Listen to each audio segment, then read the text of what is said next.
How y'all doing today? I'm still trying to get everything ready. Uh, yeah, okay, that's probably it.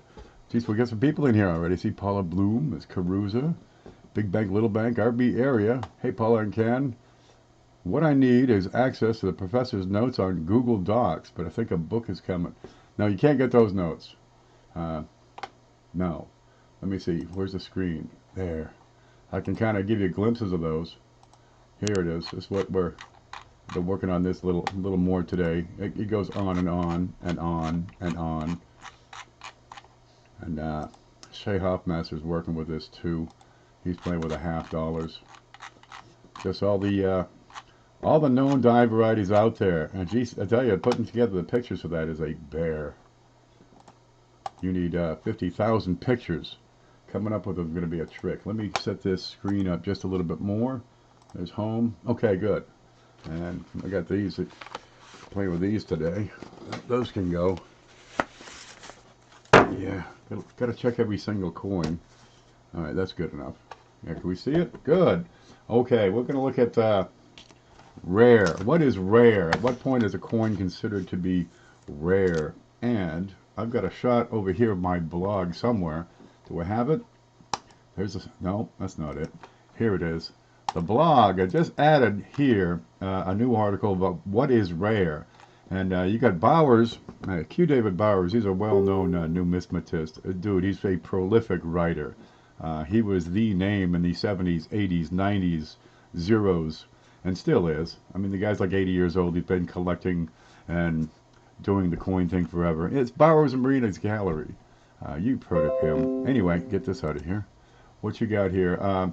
He put together a universal rarity scale, and you'll see this sometimes. A coin to be sold, and it says URS 5 or some darn thing. And PCGS, they've also developed a rarity scale, and they just have a simple number rather than the URS. But if we take a look at the Cherry Picker's Guide, let's see if I can find the screen here. Home. There it is. The Cherry Picker's Guide. You've seen it. Great book. Well, there's a pair of them, really. You want to get in there and look at this. You get these numbers and letters and things all over the place. I had a good one picked out already. Let's see. I got to mark these things a little better. Where's that 84 with the double ear? Let's find that one. That one's got all kinds of characters and stuff on there. There it is. Okay, so I use this as my photo back up here at the start. Okay, there it is. You got these numbers on there. Home. There. Okay. What you got here? You got the variety. This is the Cherry Picker's Guide by 5000 Stanton. This is 6th edition, volume 1. Great book. Lots of dye varieties in here. You get the little gibberish over here, which is FS01, which is 5000 Stanton, Ascent, 1984, variety 101, which is this here doubled ear. It's a great piece. If you can find them, dude, they're $100, right? And that's for, you know, what you can find in circulation. The more certified examples are up here. But you got this extra stuff, right? You get variety. It's a double die of burst. Pup. Huh? Pup. Pickup point. Where do you find, where can you see this variety? Right here, it's a doubled ear. And you get some over here at the beard. Then you got this gibberish. What is all this? URS 15. What the heck's all this? Okay. We got what we're looking at today is rarity, URS 15. And for that, let me get this out of the way. There we go. We're going to go over to the screen and look at that blog. URS of 15 suggests that there are between 8,001 and 16,000 of those specimens out there to be found. Dude, there aren't that many certified. You can find these in your pocket change and they're worth good money. No fooling, really. Now, if you convert that over to what PCGS has on their scale, the same figure would be a rarity of 3.3. Okay, now they've also added a descriptive, so it has, you know, common, very common, scarce, very scarce, rare, very rare, extremely rare. I love this one, ultra rare. Can we get more superlatives? How about mega rare? Well, you get up to unique, which is a rarity of 1. And then you have rarity of 0, which is no known examples. Okay, so the numbers on the two scales go in different directions. Bowers, the bigger the Bowers number, the more common. Is that right? Let's see, URS 0. Yeah, the bigger the number, the more common. However, on the other scale that PCGS uses, the bigger the number, the more rare. And they just go up to 10 or 10.1. But that's, hopefully we can give you an idea of what that is. And these numbers are totally arbitrary. This scale really, it's not based on a mutual understanding of all the collectors out there. It's a great, useful scale. It really is, but very scarce, ultra scarce. How come there's no extremely scarce? Okay, it's kind of a made-up thing, but it is effective in giving you an idea of how rare these things are. But check this out. They don't start till about 1 million, right? Bowers, he starts at where is it? At 500,000, 500,000 examples. At 1 million or more, you pretty much have a common coin, right? So we're looking for the rare stuff, the hard to find stuff. I got to set up my get back over here, see if more people have showed up. There we got it. Okay, so what's rare? You know, people save those 2009 nickels because they say, you know, they're rare. Well, they can be hard to find. A lot of them have been hoarded. I've got another site over here, and you're going to find a link to all this stuff. My blog, it's right below the video down here.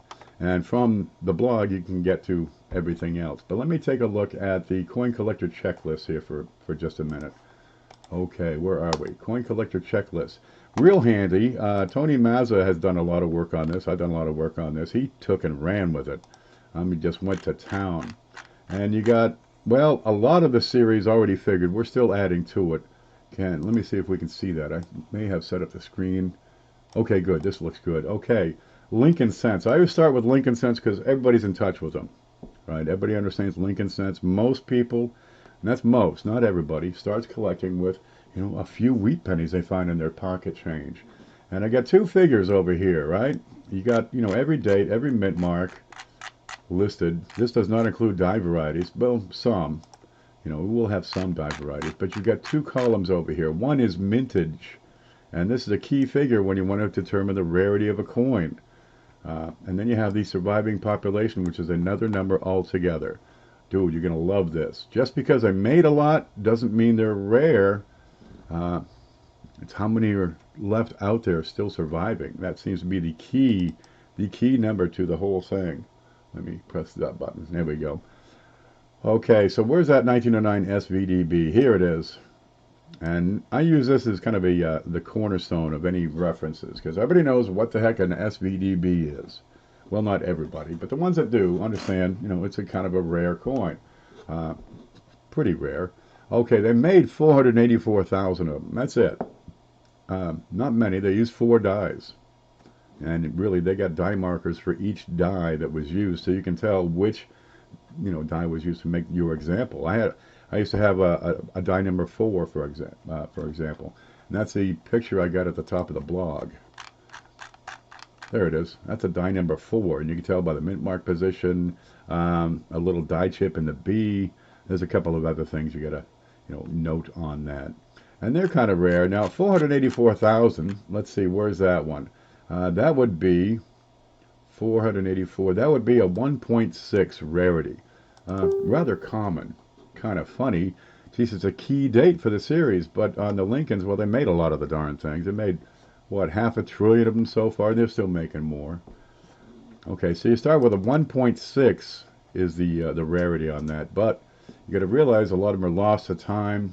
You know, they ended up in the garbage. They ended up, you know, just falling down the sewer grader. They go away. So PCGS estimates 50,000 surviving specimens, and that's, you know, red, brown, everything. 50,000 survivors, barely 10% of them. Now what happens to the rarity on that one? Go back to the scale. At 50,000, you move from 1.6 rarity up to a 2.5. Still, you know, kind of common. You can get them. But the problem is there's a lot more collectors of Lincoln Cents, so they're in good demand. So even with 50,000, the prices, they go through the roof. You know, you're talking $300, $400, $500 for a well-worn example. The more rare a coin is, usually determines the value being higher, but it's not necessarily that. How many collectors? The demand for the coins is a big deal. Okay, now what's that work over here on Bauer's scale? He would give it a URS 17. Now, where do you find all these numbers? Gee, Ken, they say, how do you determine a coin's rarity? Okay, let me take you over to PCGS site real quick. Okay, there it is, the price guide. You click on the link, and you'll find this on the on my blog. There's a link that says Key Information Websites right over here on the right. And you can go to PCGS and look up anything you like. Right, Lincoln cents, wheat cents, reverse. I already opened it up, so we'll just go over here. It's a 1909 SVDB. Over here you get the mintage. All right, that's all well and good. But where's the scarcity? Where's the you know, how many's left? That really depends on a whole lot of factors. And here you got 50,000 is what they say. Now that's based on populations they see at coin shows. The number of coins that they have certified as a percentage of the whole. They get a whole lot of people out there sending them information, putting that data together, and 50,000 is probably about right. You get higher up, you know, in the higher grades, they get pretty scarce indeed. 6,000 uncirculated specimens, maybe 3,000 at 65 or better. And you have the numismatic rarity, starts at 2.5, but as you go up, you know, the higher grades, they get more scarce indeed. 3,000 that's not many, man. You get 2 million collectors out there. 50,000 of them can have one of these, and only a few thousand can have those tip-top. That's why the prices climb so darn much. What are you looking for? Here's a 50, and they tend to go, an AU50 tends to go in the several $100 range. Let's see, and these are certified examples. For lower grades, let's see, how about a 6, good 6, 4, 5, $600, you know, various grades. When you get to those tip-top, ultra-high, let me get over here on the right side. And this will probably be off the screen from what you can see. $3, $4, $5,000. They're still affordable. You know, maybe not right now. Hey, you save $10 a week. In no time, you can have a pretty darn good example. It's not impossible to collect a complete set of these things. Okay, let me find my way back home. There's that. Here's this. Home.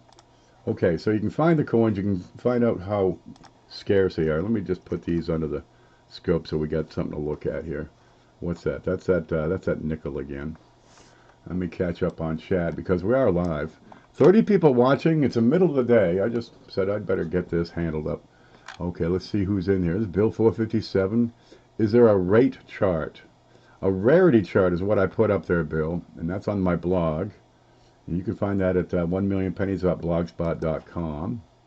And this is what it looks like so far. This is comparing Bauer's scale with a PCGS scale. I'm sure other people have scales. But really, they don't start getting rare until less than 1 million.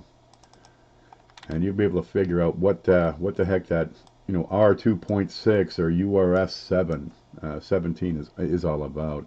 But people are saving these coins that they pick out of their pocket change. The 2009 Nicholas I was talking about earlier. Where'd that go? Here's a coin collector checklist I had. And they say, oh, you want to keep those nickels because, you know, they're rare. Well, let's go down here and take a look on the 2009 nickels. 2000, this is, yeah, Jefferson nickels. This is on my checklist, and we got some figures on there. But after, you know, 1960 or so, you can figure most of these are still surviving. It's the older coins that won't have as many sticking out. What do you got? 1959D, probably 129 million surviving out of 160 million. You know, you're looking at 80-90% survival rate. Okay, where's that 2009 I keep talking about?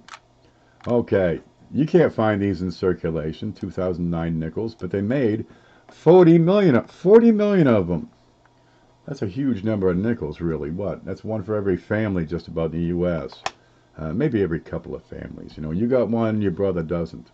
But people hoard these because they're relatively low in mintage. They're relatively scarce. You know, a couple of years before, they're making 600 million of them.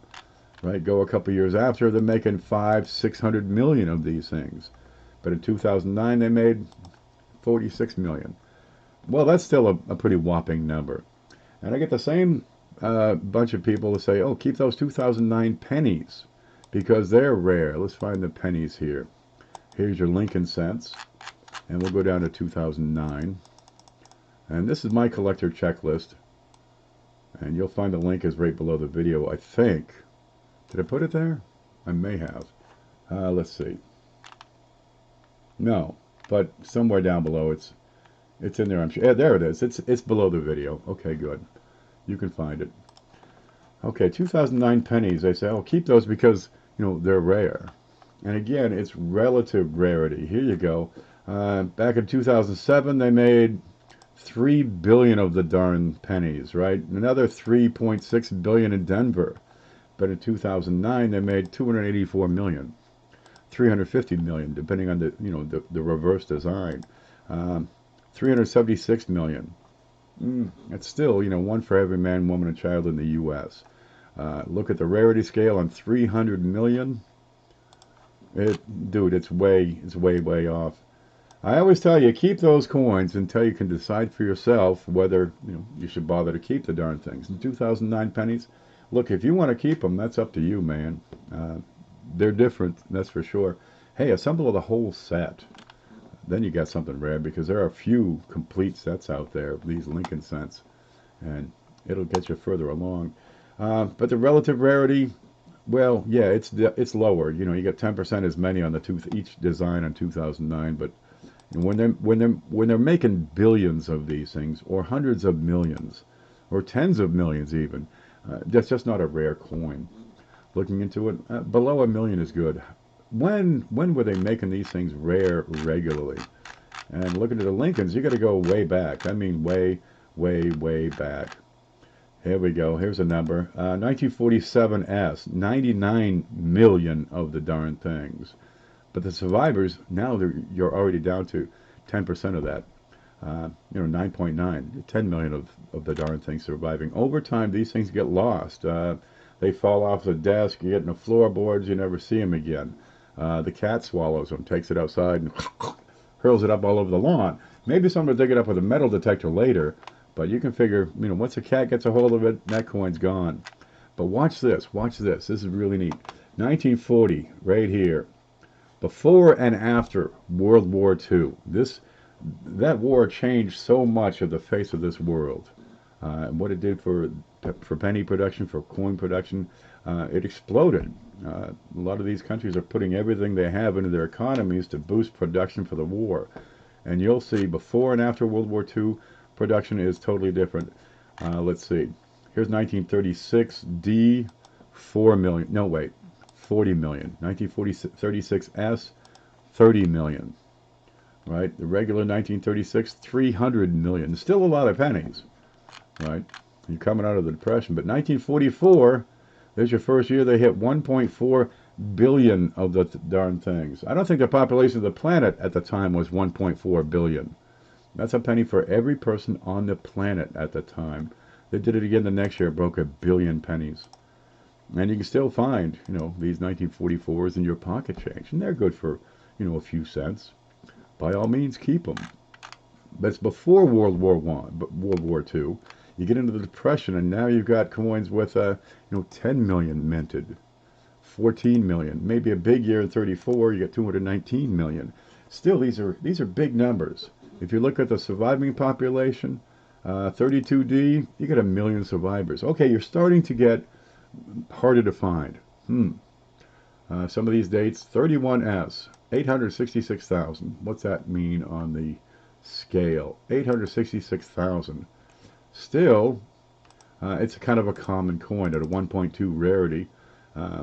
Bowers doesn't even care about them. You know, more than 500,000, it's not a rare coin. But look at the surviving population. And you got 80,000 surviving. That's not many. It's really neat because 31S is a neat year where you have a conditional rarity. Most of these are in really good shape. It's actually hard to find them in low grade. A lot of them were kept out of circulation. And they were kept out early on because the collectors at the time realized, hey man, this is going to be, you know, a coin to keep. So you get these things and they're in beautiful shape a lot of times. Finding one in very good or fine, tough. Very fine. They're tough. They're a little more affordable. Okay, keep on going back. World War I is another time where the production figures leaped because of the change in the way the world works. So you got 1910, you got 146 million, 1911, 100 million. You get World War I between 1914 and 1920 in there. And after the war, you got 300 million. Big leaps. So at what point are these things rare? You go back before World War One, World War Two, they're going to be more rare. Go back before World War One, they're more rare still. But when you get into, say, oh, let me find a good one. Indians. There's your Indian pennies. Uh, Before the turn of the century, yeah, you're getting into some rarities. 1907, you get 100 million pennies out there. 100 million. What was the population of the U.S. at the time? Probably about 100 million. And before the turn of the century, 60, 50, 38. Here's a low one, 1894, 16 million. Okay, 1877 was low, 852,000. Geez, that's almost as many as the 31S. Funny. But it's neat about these Indians is their surviving population is very low indeed. You really didn't have that many collectors at the turn of the century and before. It was an elite hobby. Not a lot of people were into it. There was no information on it. People just keep a penny because it was old or shiny at the time. Putting together complete sets, that was a rare thing. Just wasn't done on a wide scale as it is today. So on these Indians, you're looking at surviving populations of 8,000. Where's that 63? Maybe 10,000 units. Maybe 500. Oh, that's a different one. Maybe 5,000 or 3, 4. Not many at all. I think these figures are a little off over here at the turn of the century because you can get these, post 1900 Indians quite often. So I got to look at those. But few and far between. 6,000 pennies, 1870. Yeah, you paid good money for an 1870 Indian. Let's see what that equates to on the chart. 6,000 survivors, 5,000 survivors. You're getting into very scarce is what the descriptive is. But yeah, rarity of 4. Right? On Bauer scale, you're up in the 14 mark. That's about as many as they made on the 1984 doubled ears. Geez, you got 8 to 9,000 of those. And you're starting to get rare. Now watch this. We're going to do some math. Let me find my way back home real quick, because I tend to rattle on a lot. Ken, I'm chewing gum. Well, good. Yep, we came here to chew gum and kick ass, and we're fresh out of bubble gum. Bauer's would care. Bauer's scale, if you look at it, for every twofold increase in production or survivors, you can add another number to Bauer's scale. I'll take you back over there. Where's the screen? There's the screen. Looking at Bauer's scale. 500, you double it to 1,000, goes from 10 to 11. Okay, from 1,000 to 2,000, goes from 11 to 12. Then 4,000, 8,000, 60. There's his pattern. Every twofold increase in the population increases his number by 1. Of course, over on the PCGS scale, it gets down to 1. Very common. They said enough. That's good. Okay, so Bauer's scale is handy because you can take any coin, and as long as you can do the math, you can figure out it's URS 37. Those things, dude, that's like a 1982 penny. They got 10 billion of the darn things. Just not rare. But you can figure 1 million, that's kind of rare. Maybe 5 million. How many is rare? There's no set definition. Let me take it back to my checklist over here. There it is, and we'll look at the Lincoln cents again because it's handy. It's not just the business strikes, that have population counts. You also have counts on the proofs. Ooh, check this out. 1938 proof. They made 14,734. We've given away one of these on the show before. You can figure 2,000 surviving specimens. Now they're getting hard to find. Check that out. 13,520 in 1939 on the proofs. Maybe 1,000 surviving specimens. Truly, these are getting hard to find. You can get them. Here, watch this. We'll do some math here. Okay, you got 2,000 surviving specimens, right? I'm going to divide that, 2,000. There. I'm going to divide it by 30, okay? and see what we get. And this number is going to equal 2,000 divided by 30. Okay, look at that. I got another number that means nothing to anybody. Let's say you got 2,000 surviving specimens on a coin, right? And each of these coins spends an average of, say, 30 years tied up in somebody's collection, right? They're collecting it. They're going to stick it over in a box here on a shelf, or stick it in there with their socks. And you can figure if you got that many surviving specimens, you get about 60 to 70 per year coming up for auction, coming up for sale. It's a great way to come up with these figures. You know, go see how many of these are for sale somewhere, say eBay or Collector's Corner, and count them all up at, you know, what you have at shows, and you can come up with some idea of how many are actually out there. So let's say you got 2,000 surviving specimens, 30 years, 60 to 70 per year coming up for sale. That's really not that many. You know, five in a month, thereabouts, one or two for sale right now. That's where people start to get picky. If they want to complete the whole set, you know, and include these older proofs, for example, or they're working on a set of Indian pennies and they're waiting for, let's see, a 1964 bronze with the L, where you got 3,000 available in the world. Geez, you might have a couple of choose from right now. If you wait a few months, you get a couple more to choose from. So people start getting very, very picky about those rare coins. That's why rarity is the key. Rarity is everything in this hobby. If you want a valuable coin, get a rare one.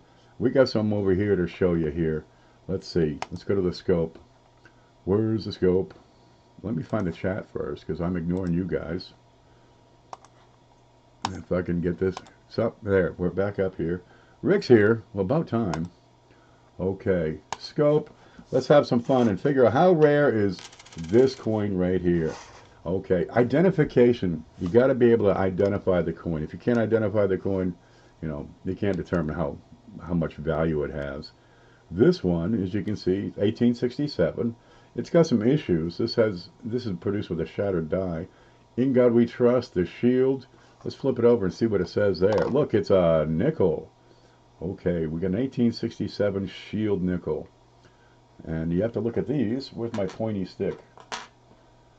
Okay, 1867, you have them with rays and without rays. And there you're looking for these three lines in between each set of stars, right?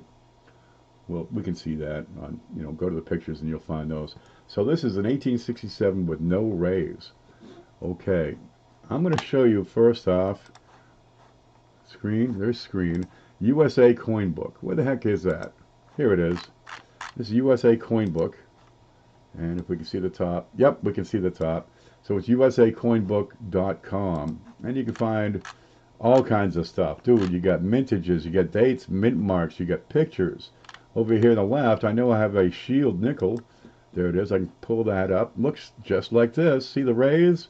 Those are the rays we're talking about. So in 1867, you have them with rays and without rays.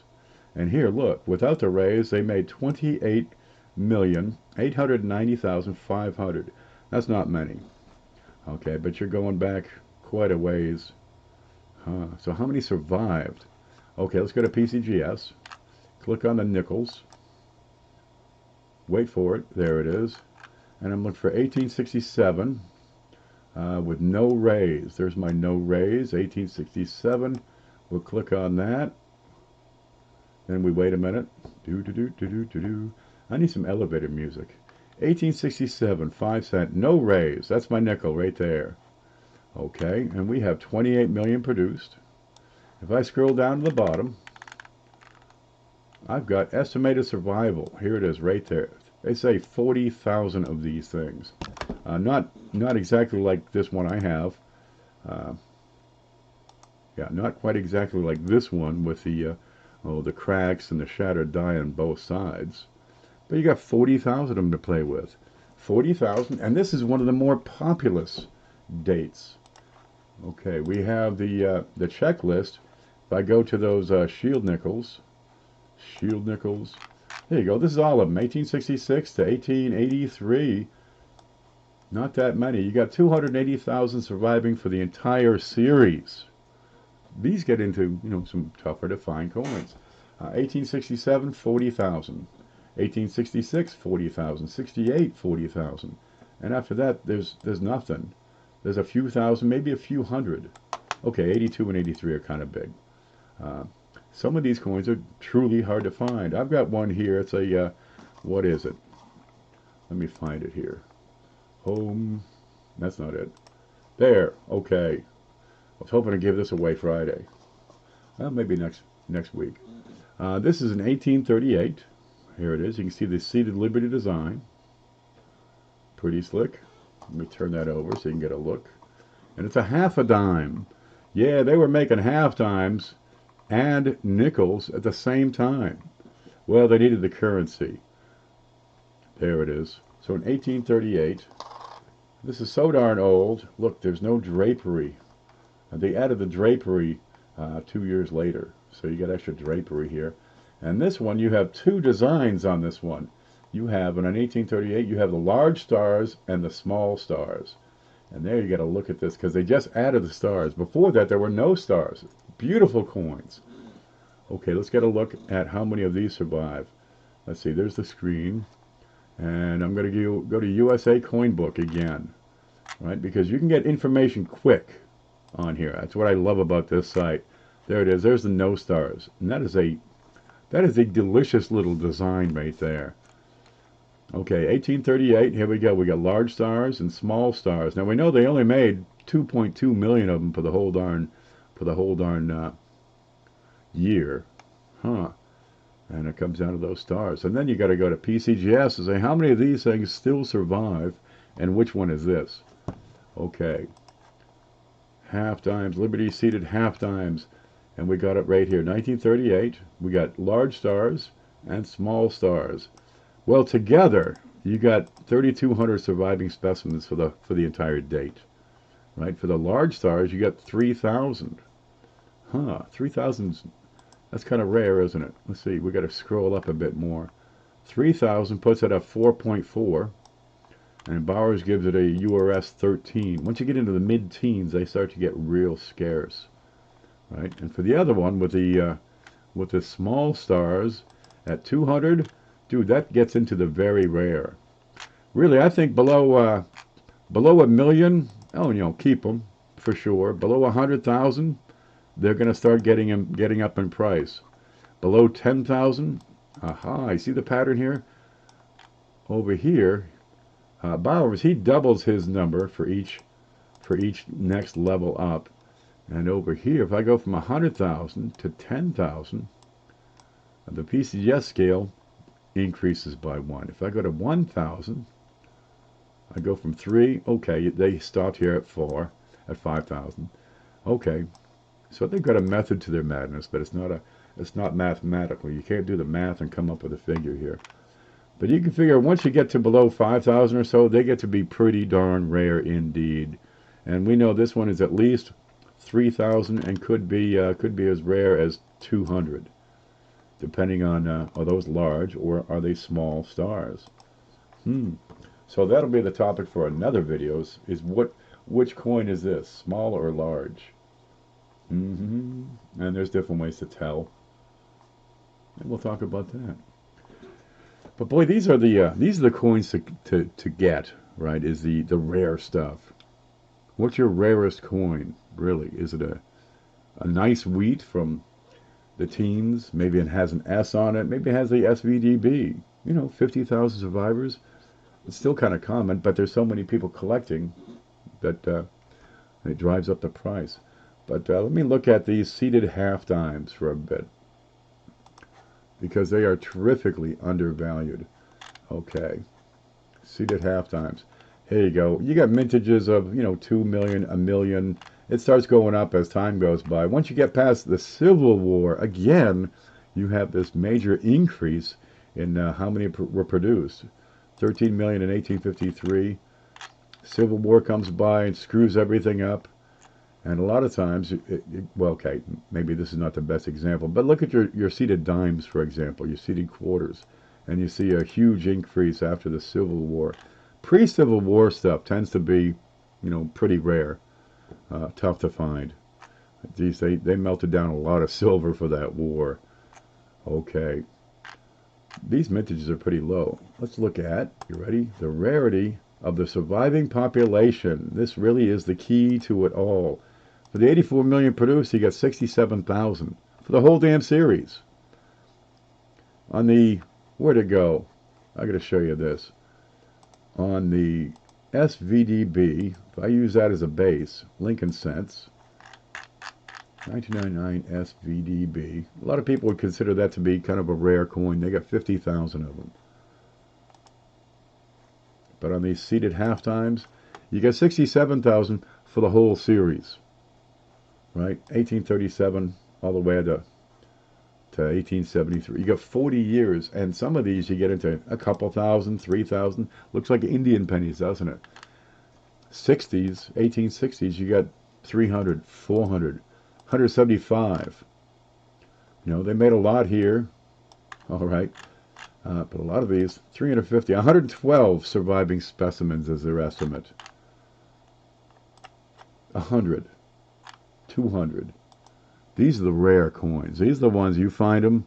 If you can identify them. And you can find these on eBay just as easily as, as clicking on YouTube videos.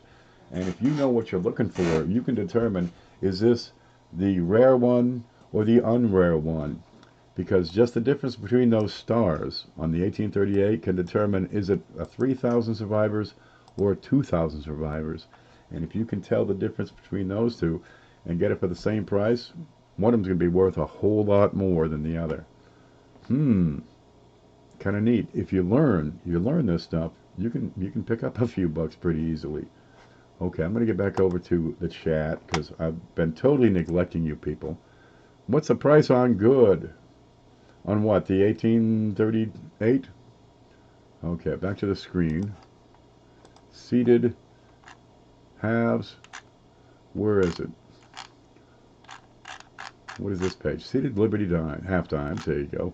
1838. There you go. In good, 20 bucks. Dude, you can get these things for cheap, right? On the small stars, 20 bucks. Just because it says 19 and that says 22 doesn't mean that they're exactly 19. That's kind of the range. A lot of these, 1860s, they can be a little more, right? But you can pick up these half times for, 15 bucks, 20 bucks, 30 bucks. They'll be in decent shape at 30 bucks. And you can pick these up all day long, and they got 3,000 surviving specimens. Okay, some dates they get a little pricier, right? 1866 plain, they didn't make too many to begin with, and they could be, a few hundred bucks. Geez, just finding a halftime by itself is a joy. Seriously, what you got here? Here's some for sale, $17. Yeah, it's old, it's wore out, it's tired, right? It's filthy. 13, 15. Here's a better one, 42 bucks. 42 bucks for an 1860. I don't think it's quite XF. Yeah, always question what the don't read the description. Just skip that. You know it's bullshit. Look at the coin. Don't buy the description. Buy the coin. Is that XF? I'd probably give it a VF. Getting a little soft on Liberty here.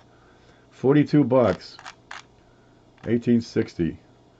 XF. 50, 30, 40. There you go. I think that might be a little overpriced. But great design. Absolutely wonderful design on these old coins. Another one that is totally ignored. Let's see, where are you? I talk about these all the time, right? If you want a coin that is rare, look to the two centers.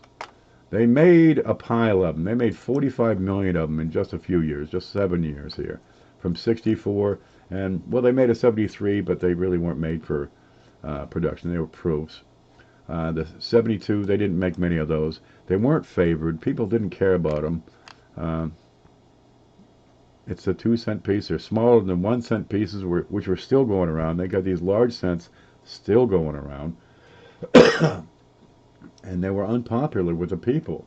They came into production because they needed more coins. It's the wars going on, 1864. People are hoarding their silver. They're hoarding their gold. Just coming up with, basic pocket change to pay staff and operate the economy. They needed more coins, so they came up with a 2-cent, a 3-cent nickel. All right, in 1865, they added on the nickel, the shield nickels. In 1866, they needed more coins. Well, printing a larger denomination on a single coin, you can do that. You know, here's twice as much money on one stamping. But in 1873, the Recovery Act reclaimed a lot of these. Send back your 2-centers. We're going to melt them down, and they did. They melted millions of them, millions upon millions, probably half of them the first year. And they were terrifically just destroyed. Okay, 1864 is your big date on there. You got plenty of them. They're easy to get. You can get them for 15 bucks, 20 bucks, 30, 40, 50 in pretty darn good shape, right? It's those high grades that they get tough. All right, the small motto, you see those. Let me take you over here to give you a better look. Oh, let's see, 2 cents. Here's 2 centers. Somewhere here. Oh, I'm looking at it. They're 1864. You can get these for, 15, 20 bucks, 30 bucks. High grades, circulated, they're still affordable. You get the large motto and the small motto, but the small motto, and that depends on the size of the letters in the banner, In God We Trust. They go for hundreds, right? There's a big double die in 1867, a die variety. Okay, those tend to be good. The 1872, where you have 65,000 survivors. No, wait, 65,000 produced. Goes for hundreds. And then, of course, your proofs after that tend to be a little pricey. And a lot of them in the middle are, same thing, 30, 40, 50 bucks. Very affordable. Now, watch this. This is why I'm saying these are always a bargain. I'm going to go back over to my checklist here, and you'll see the small motto, you get about 10,000 surviving specimens. But in 1866, you get 5,000 surviving specimens. 2,500, 3,000, 2,500, 3,000 on the rest of these. Why are these so darn cheap when the small motto goes for hundreds? The whole series, right? All of them, all surviving 2-centers, you got about 60,000 left. Remember, you got 50,000 on the 1909 SBDB. Every one of these should be a whole lot worth more. There just aren't that many survivors, and you can still get them. Getting them in higher grades is a little tough, but these I would say qualify as being kind of rare. If you want a full set of these, only a couple thousand people can have a full set of these. Now check this out. We got all these people that come into the chat, right? All the people that watch these videos. There's home. Okay, I can show you something to look at. There you go. Nope, that's not it. Wait for it. There. Look at all the people that stop in and watch these shows. What if, sometimes I get, 1,000 people watch these shows. What if everybody in here right now tried to put together a complete set of just the affordable 2-centers, right? You don't have to get the small motto. You don't have to get the 1872 or the double dies or those 73 proofs, but just the basic dates: 64, 5, 6, 7, 8, 9, 70, 71. 7, 8 coins. You could do it for, we're talking 300 bucks and have a pretty good, almost complete collection. You could double the money and get one more. Double the money and get one more. But if you did, what would happen if you had a couple of hundred people put together a set of these? That would take a huge number of them off the market. Doesn't that seem to make sense? Demand goes up, so does price. But price is solid and still affordable. 20, 30 bucks you can get one. Well, geez, for 100 bucks you can get a few of them. And what if a bunch of people got these? I'd expect the prices to go through the roof. Just take what's on the market, spread it over a bunch of collectors. I can do it in $199.95. You can probably get most of those 2-centers for 200 bucks. They might not be great, but you can get them. You want a full set of seated halftimes? Probably be a little more. There's several dates there. The shield nickels, you're looking at 20 years, 20 dates. They're out there. They're affordable. They're darn rare. And if we see a lot of people coming over to the hobby and learning about these things and saying, gee, he's right, those really are, 1, rare, and 2, quite affordable in mid grades. Silver's at 1547. Well, good. My half dime just went up in price. How's copper? When copper gets to 1547, dude, I'm retiring. I'm going to Aruba. I'm taking my best girl.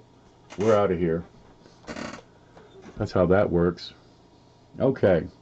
Old is not necessarily the marker, the key indicator for value, right? How many produced? The mintage is not necessarily the key indicator for value, although it's a good marker.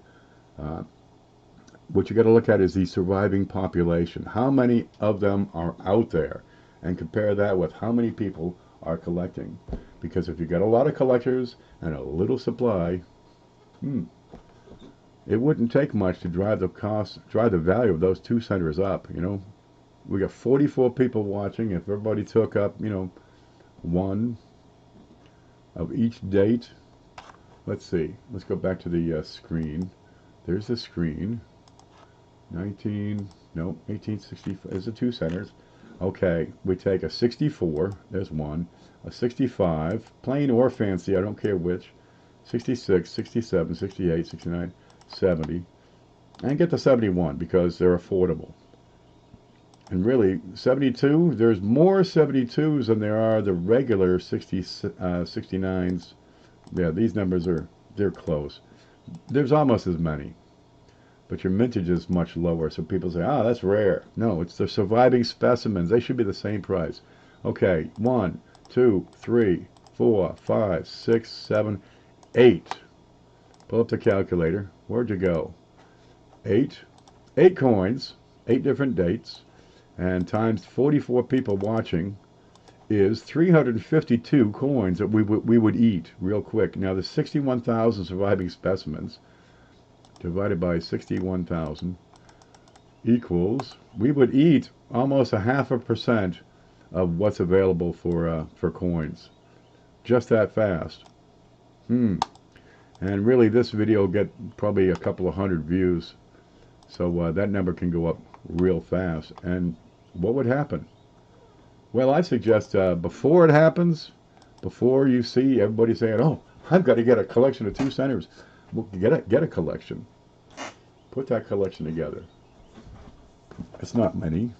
Yeah, a couple of $100 and you could do that. And if you had a lot of people doing it, demand, effectively you have a spike.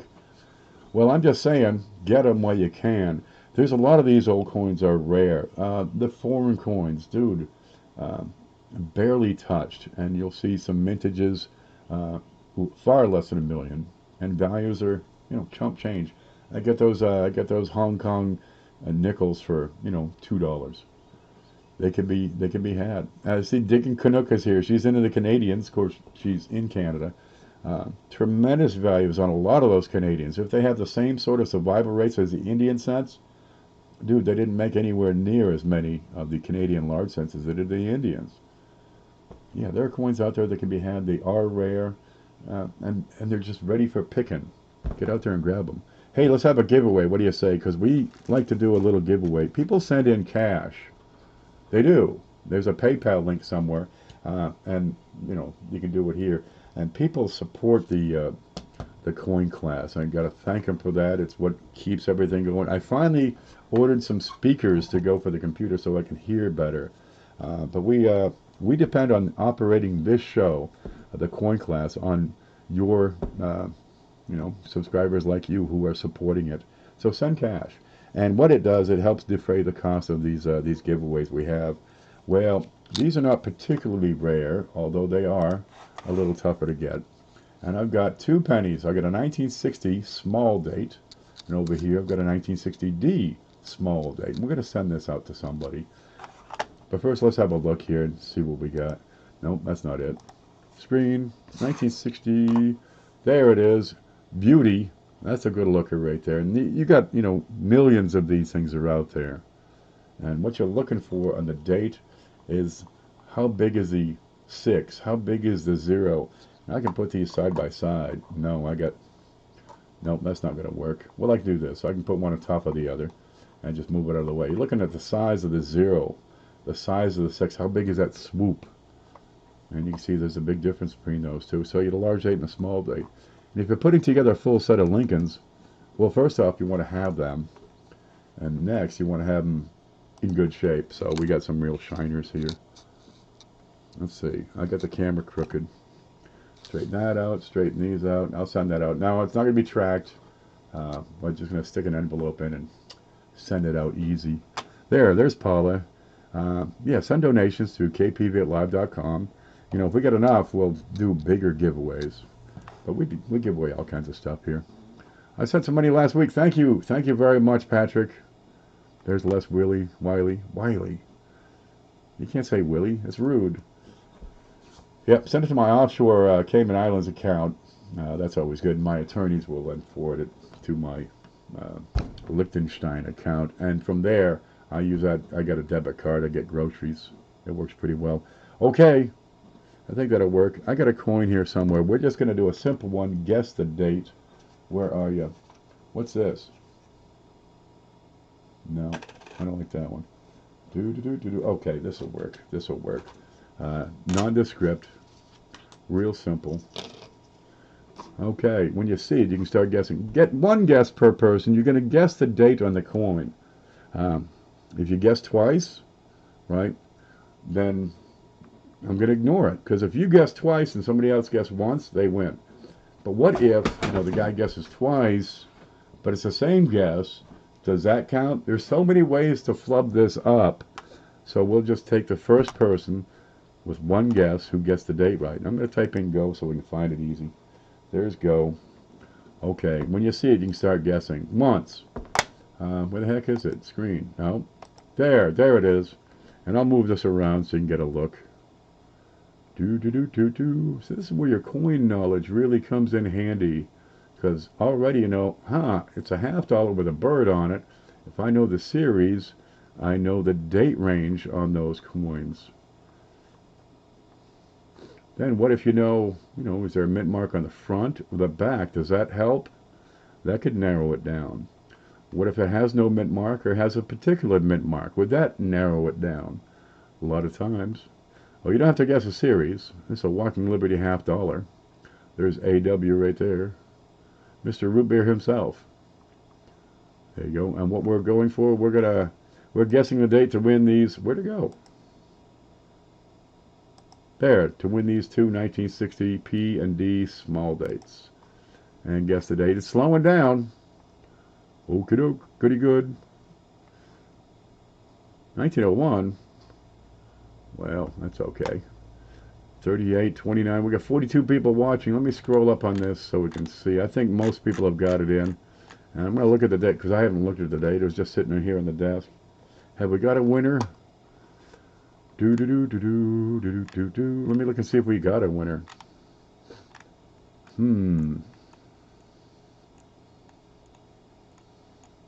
Okay.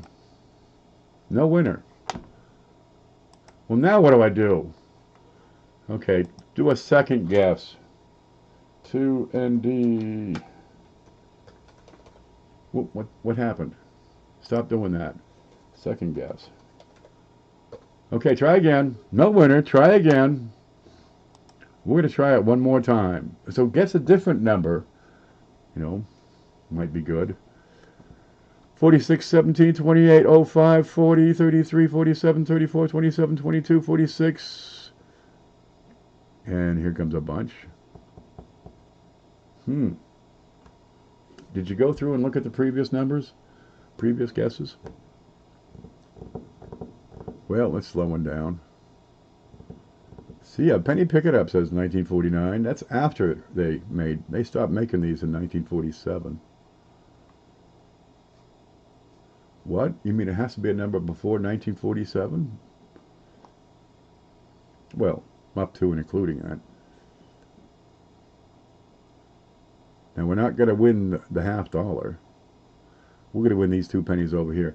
Let's go over here to the, let's see, home. There it is. Whoa! Stop it. And we'll get our $50 out here that I just dropped all over the place. And show it's a 1930 focus. Oh, to hell with this. 1937. I just can't make it focus over here. Somewhere here. So we do have a winner, and the moderators will go through and make sure that we get the right one. Who do you guys see? Because I'm not on live chat, I swear it. Okay, let me fix the screen here. Okay, there's top chat. There's live chat. And I'm going to back up to where I said go. There. And let's see who won according to what I see. There's a screen. Here's what I see. Okay, go. 41, 41, 19, 89, 42, 57, 67, 42, 43, 43, 45, 23, 36, 42, 44, 47, 30, 39, 18, 26, 67. Jeff, Don, are you trying? Okay, 22, 40, 01, 43, 29, 44. Nobody got it. We do our second time. 46, 17, 28, 05, 40, 33, 47, 34, 27, 22, 46, 20. I'm not sure what that is. Okay, 39, 43, 23, 90210, 8675309, 39. Well, you're in the decade.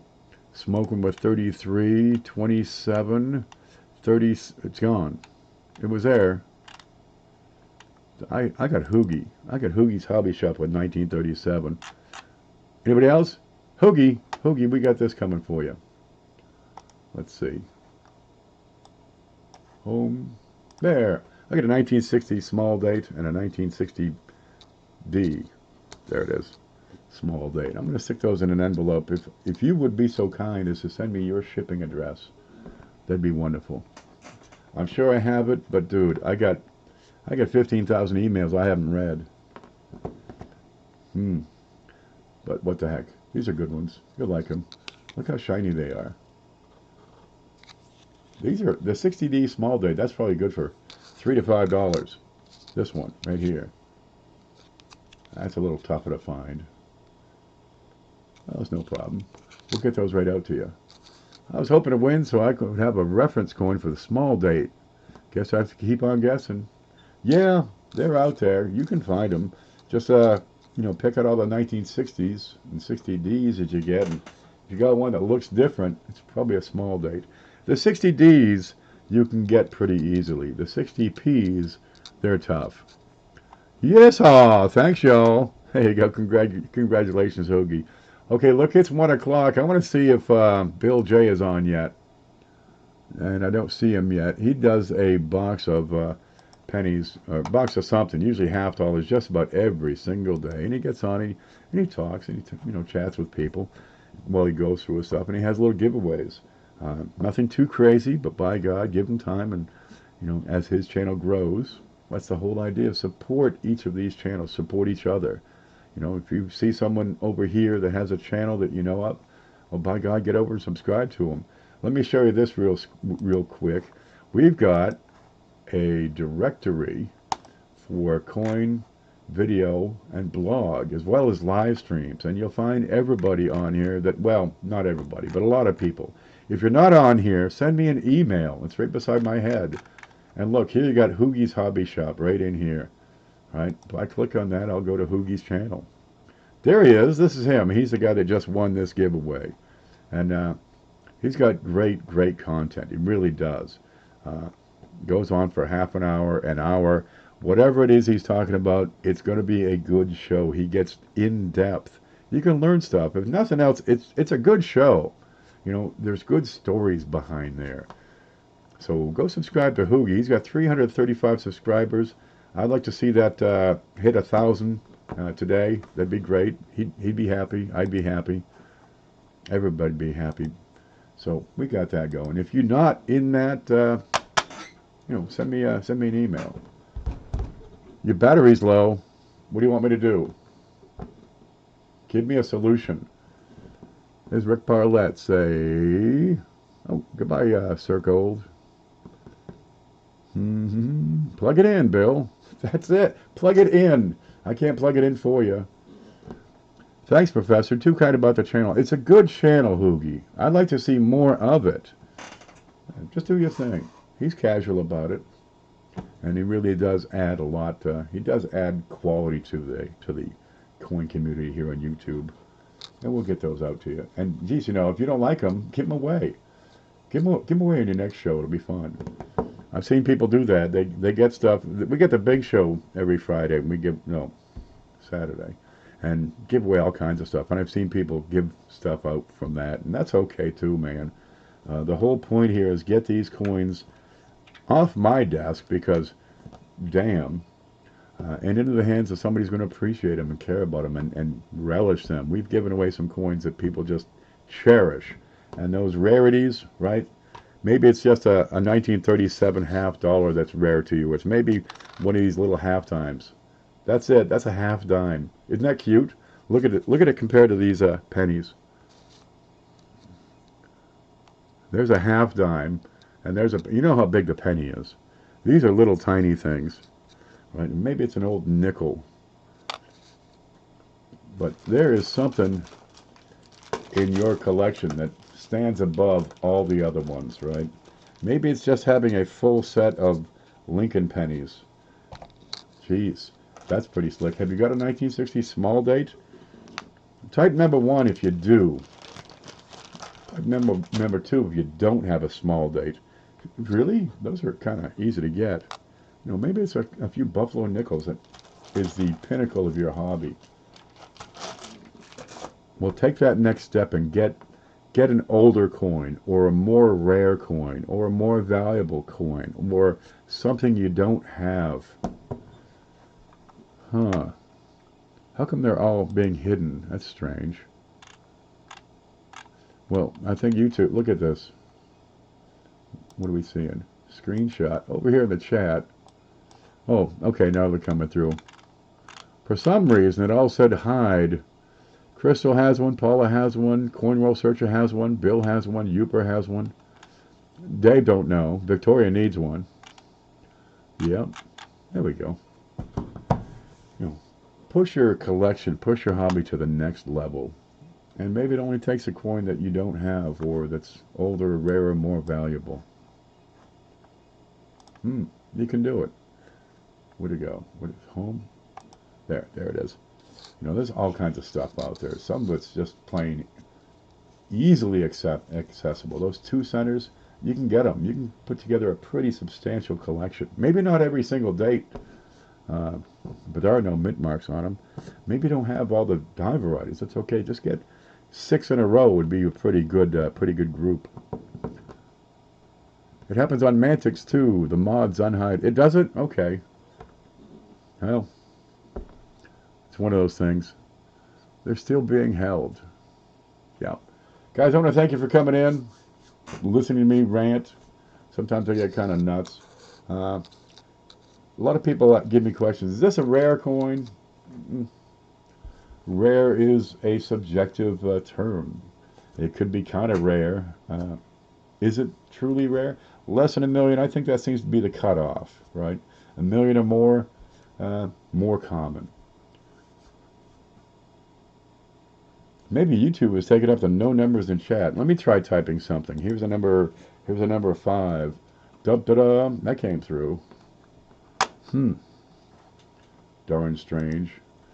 Hoogie says, I found an MS-67 Buffalo nickel already slabbed in pocket change.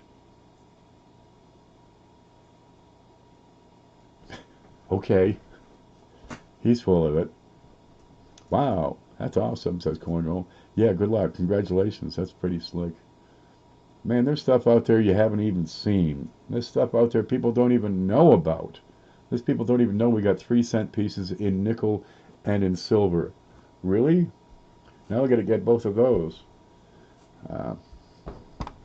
Get something that's rare. And just keep pushing the envelope for more rare. And finally you'll have one that's, you know, there are 50 out in the world. And it'll be the crowning glory of your collection. But always strive to make it a bigger crown, a better crown with more glory. 867-5309. Coin Dragon, are you on your meds? Should you be? Let's try. Go to the medicine cabinet and just take one of everything.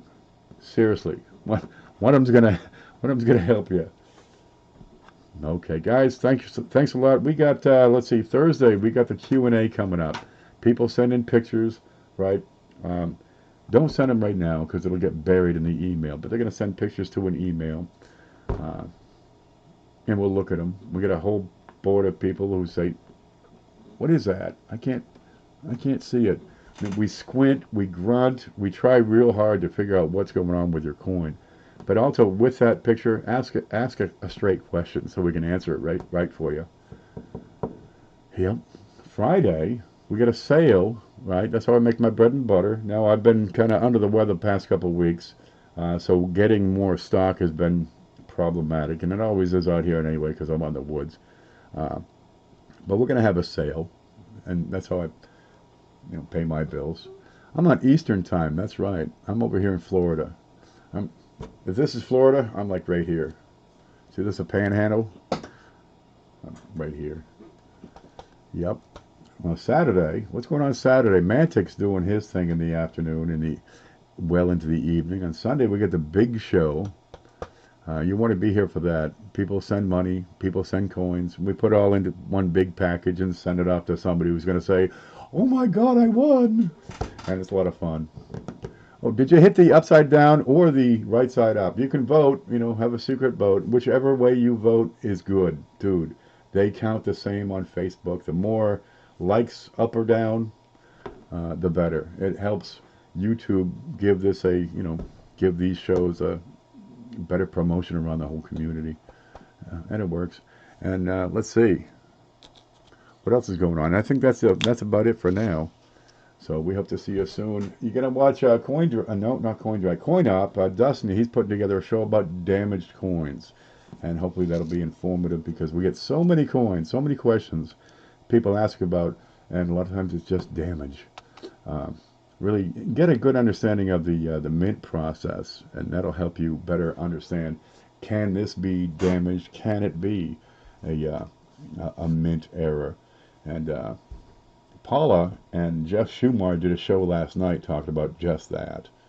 So get a good grip on how these things are made, and it'll help you out. That's sign language for shit smile. What? Hey, not sure what that means. Look, I'm going to take off, guys. Where's my thing here? Yeah, we'll put this one more time. RB Area made that for me. I'm so proud of it. There we go. Show that off.